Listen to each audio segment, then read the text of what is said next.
శ్రీ గురుభ్యో నమః. శ్రీమతే రామానుజాయ నమః. శ్రీ యాదాద్రీశాయ నమః. సత్యం జ్ఞాన సుఖస్వరూపమూలం క్షీరాబ్ది మధ్యస్థితం యోగారూఢమతి ప్రసన్నవదనం భూషా సహస్రోజ్వలం త్రక్ష్యం క్షత్ర పినాకసా భయవరాన్ బిభ్రాణ మర్కచ్ఛపిం ఛత్రీభూత ఫణీంద్రమిందు ధవళం లక్ష్మీ నృసింహం భజే. భక్తి టీవీ ద్వారా భగవంతుని దర్శిస్తున్నటువంటి మీ అందరికీ కూడా లక్ష్మీ నరసింహస్వామి వారి శుభ ఆశీర్వచనములు. అవతారాల్లోకెల్లా లక్ష్మీ నరసింహ అవతారము అత్యద్భుత అవతారము. అన్ని అవతారాలు అద్భుతాలు అయితే వ్యాస భగవానుడు లక్ష్మీ నృసింహ అవతారాన్ని అత్యద్భుత అవతారంగా ప్రమాణం చేసి మరట్టే చెప్పడం జరిగింది.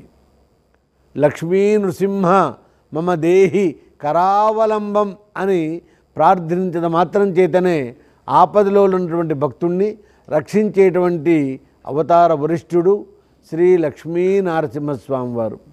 అలాంటి స్వామివారు కృతయుగంలో వైశాఖ మాసంలో సాయంకాలం సంధ్యా సమయంలో స్వాతి నక్షత్రంలో బ్రహ్మదేవుడు హిరణ్యకశిపుడికిచ్చిన వరాలకు భేదం లేకుండా అభేదభయుడై స్తంభోద్భవుడై ఆవిర్భావం చెందినారు.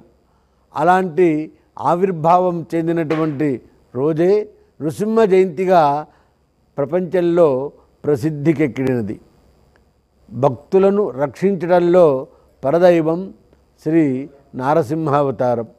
అలాంటి నారసింహావతారము నరత్వము సింహత్వాన్ని ఏకీకృతం చేసి స్వయమేవ మృగేంద్రత, దేహాల్లో మానవ దేహం ఉత్తమోత్తమైనటువంటిది, జంతుజాలంలో సింహం శ్రేష్టమైనటువంటిది.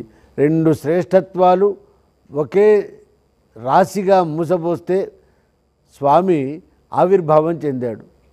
అలాంటి నృసింహస్వామి వారు మొదట పరము అనేటువంటి స్థానంలో బ్రహ్మాది దేవతలకు కూడా అవాంగ్మనస గోచర స్థితిలో ఉన్నాడు.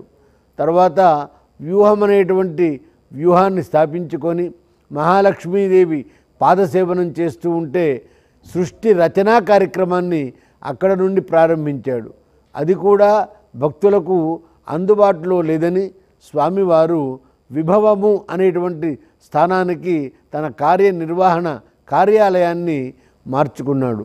అక్కడ కీదంగల్ పాడినరు కిన్నెరరు గరుడరహల్ కందరు వరువరు కంగుడులెల్లామని నిత్యసూరి వర్గమంతా కూడా భక్తవర్గమంతా కూడా దేవతావర్గమంతా కూడా అక్కడికి వేయించేసి స్వామివారిని సృష్టి రచనా కార్యక్రమంలో వారి యొక్క సందేహాలన్నీ కూడా నివృత్తి చేసుకుంటూ ఉంటారు.